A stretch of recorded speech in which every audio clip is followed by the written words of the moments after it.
दोस्तों आज की वीडियो में डिस्कशन करने वाले हैं ऐसा मल्टीबैगर स्टॉक पकड़ना जो ऑलरेडी मल्टीबैगर बना, किसी रीजन से वो गिर गया और गिरने के बाद हमें एक अपॉर्चुनिटी मिली वापस अपने पैसे को मल्टीबैगर करने में। यानी एक सस्ता मल्टीबैगर स्टॉक आप कैसे पकड़ सकते हैं। लास्ट वाली वीडियो में दोस्तों हमने टाइटन का एक एग्जांपल लिया था कि कैसे आप टाइटन जैसा मल्टीबैगर स्टॉक पकड़ सकते हैं टेक्निकल एनालिसिस का यूज करके। बहुत सिंपल सी ट्रिक मैंने आपके साथ शेयर करी थी। लेकिन जो टाइटन जैसे स्टॉक है उनके अंदर खूबी क्या होती है, वो गिरते नहीं है। वो गिरते हैं, थोड़ा बहुत गिरते हैं, कंसोलिडेट करते हैं, मतलब बहुत ज़्यादा नहीं गिरते। और एक लेवल पर आने के बाद उनके अंदर एक कंसोलिडेशन फेस आता है और वो वापस ब्रेकआउट करते हैं और एक नया लेवल अचीव करते हैं। ये हमने देखा टाइटन जैसे स्टॉक में। लेकिन हम एक ऐसे स्टॉक की बात कर रहे हैं जो मल्टीबैगर बने, किसी रीज़न से वो गिर गए और गिरने के बाद फिर वापस उनके अंदर जो चीज़ें हैं वो ठीक हुई। और इसका सिंपल लॉजिक अगर आप देखेंगे तो आप ऐसे स्टॉक ढूंढ सकते हैं जो सस्ते में आपको मल्टीबैगर मिल सकते हैं। तो यही दोस्तों आज की वीडियो में बात करने वाले। तो चलिए शुरू करते हैं और जानते हैं दोस्तों।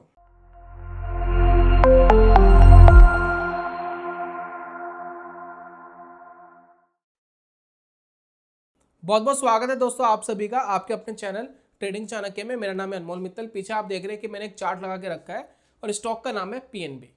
अब पीएनबी के अंदर क्या हुआ जरा आप इसको समझने की कोशिश करिए। यहाँ पर देखिए मेरे पास एक चार्ट आ रहा है 2023 के आसपास, जब ये स्टॉक ट्रेड करता था अप्रॉक्स 20 रुपए के आसपास। 20 रुपए भी नहीं था दोस्तों, लगभग ये 8-10 रुपए के आसपास स्टॉक ट्रेड करता था।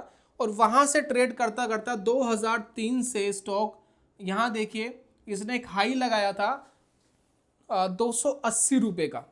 लगभग 28 गुना स्टॉक बढ़ा था 2003 से। अगर हम इसको कैलकुलेट करें तो सिंपली अगर आपने 1 लाख रुपए भी 2003 में लगाए होते तो वो 1 लाख रुपए 28 लाख रुपए हो जाते अगर आप 280 पे निकालते। लेकिन ऐसा होता थोड़ी ना है, हमें थोड़ी ना पता है टॉप क्या है। हमारे हिसाब से तो ये मल्टीबैगर स्टॉक था और थोड़ा सा कंसोलिडेट करके वापस अगर ऊपर भागता तो और अच्छे लेवल दे सकता था। लेकिन ये गिर किस लिए गया? गिर इसलिए गया क्योंकि बैंक के अंदर हो गया था स्कैम। स्कैम क्या हुआ था आपको पता ही है।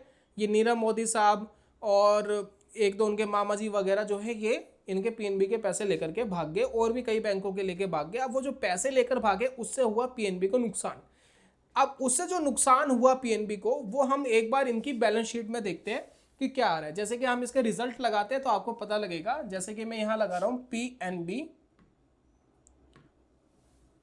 पंजाब नेशनल बैंक, और इसमें जैसे आप रिजल्ट देखेंगे इनके पुराने तो उसमें आपको क्लियरली मेंशन होगा कि इनको लॉस हुआ, ठीक है, जिस वजह से बैंक गिरा।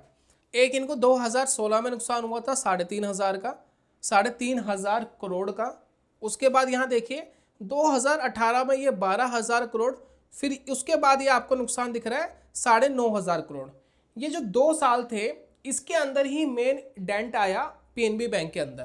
तो अगर आप देखें पीएनबी बैंक को, यहाँ देखिए 220 पे बहुत बार टच हुआ है और यही जो टाइम था इसके अंदर आपको दिखेगा 3,500 का लॉस। यहाँ पर देखिए हम ईयर देखते हैं कब हुआ था 3,500 का लॉस, 2016 में। 2016 में स्टॉक का चार्ट क्या कह रहा है, यहाँ देखिए डाउन हो गया था, नीचे गिर गया था, 80 रुपये पे स्टॉक आ गया था, ठीक है ना।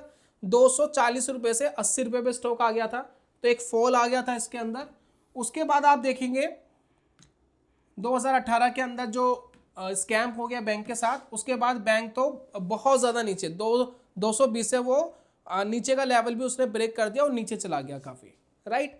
तो हमने देखा कि एक पर्टिकुलर बंदा बैंक के पैसे लेकर के भाग गया और बैंक को नुकसान हुआ जो उसकी बैलेंस शीट में दिखाई दे रहा है। लेकिन बैंक बंद तो नहीं हुआ, बैंक को नुकसान हुआ।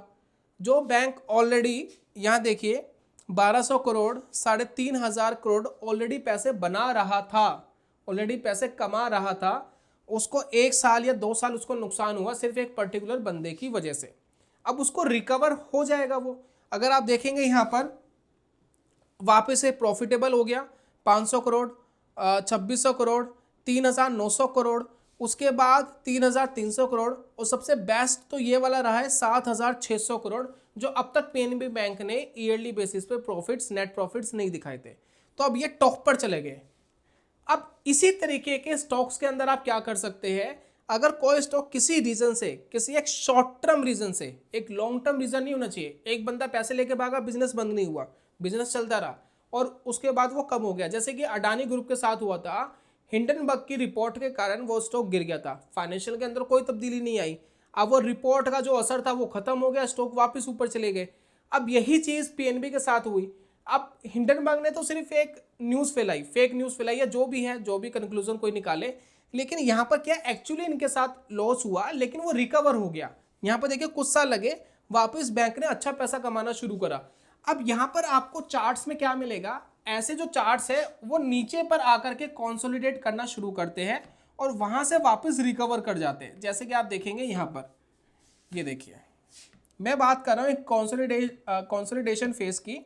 बैंक गिर गया, बैंक को नुकसान हुआ, फाइनेंशियल खराब हुए, इसका रिवॉर्ड जो है बाकी इन्वेस्टरों को मिल सकता है जो इन्वेस्टेड नहीं थे। और उन्होंने क्या देखा, यहाँ पर आप देखेंगे स्टॉक को, स्टॉक ने एक लो बनाया लगभग 28 रुपये के आसपास, 28 रुपीज़ के आसपास का एक लो बनाया। और यहाँ पर ये 2020 से लगभग 2023 तक 3 साल तक एक कंसोलिडेट करता रहा और इस लेवल पर आकर के इसने एक ब्रेकआउट दिया। जब इसने ब्रेकआउट दिया 2023 के आसपास, आपने देखा उसके फाइनेंशियल सुधर गए थे और वापस जो बैंक था वो प्रॉफिटेबल हो रहा था, प्रॉफिट शो कर रहा था स्टेटमेंट में। जब वो प्रॉफिट शो कर रहा था, ब्रेकआउट भी आ रहा था, तो हमारे लिए ये 48 का जो ब्रेकआउट था वो बहुत ही फैंटास्टिक ब्रेकआउट था। अब इस ब्रेकआउट पे अगर हम स्टॉक को लेते तो होता क्या, यहां पर देखिए ये जो स्टॉक है देखिए किस तरीके से भागा और अभी स्टॉक 132 रुपीज पर हो गया है, लगभग स्टॉक 2.5 गुना तो हो चुका है।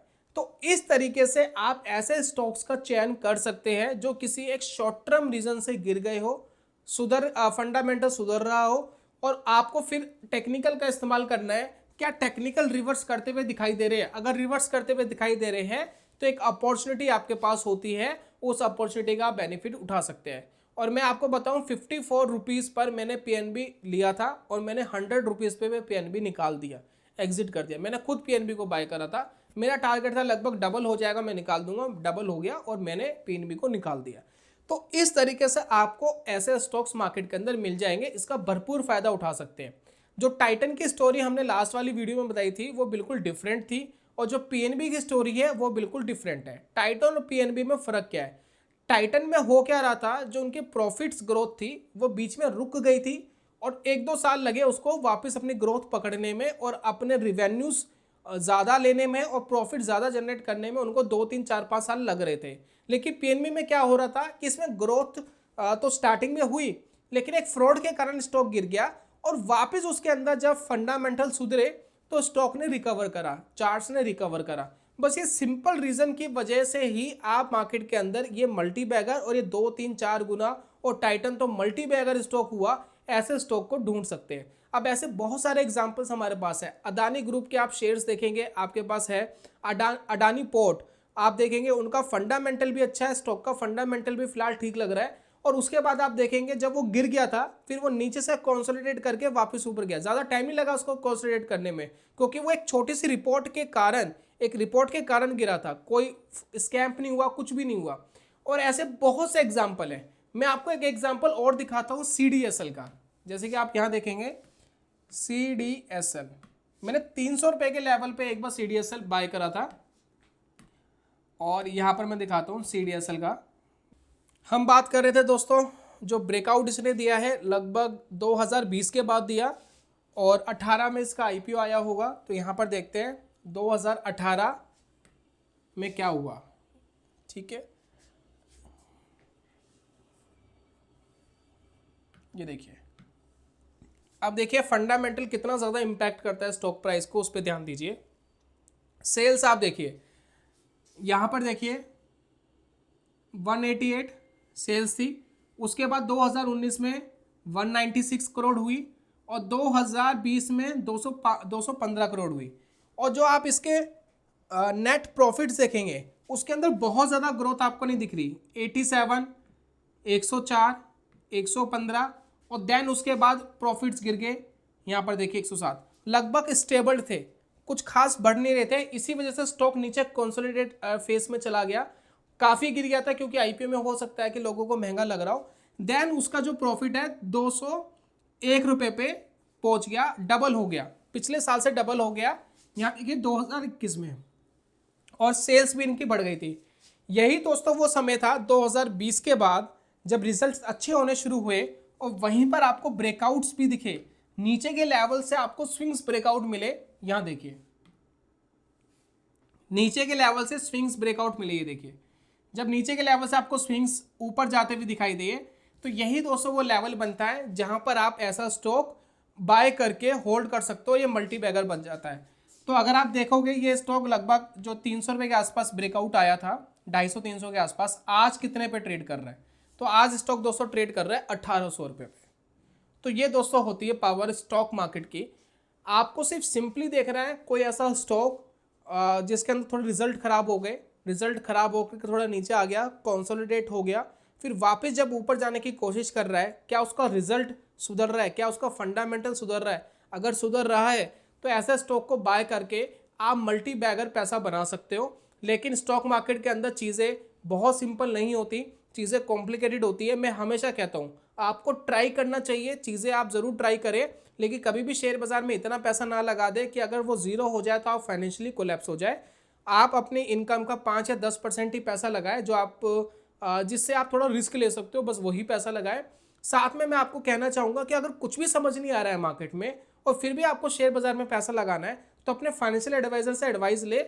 और मेरे हिसाब से जो एक बेस्ट चीज़ होती है, आप इंडेक्स फंड में पैसा लगा दे, सबसे सेफ निफ्टी 50।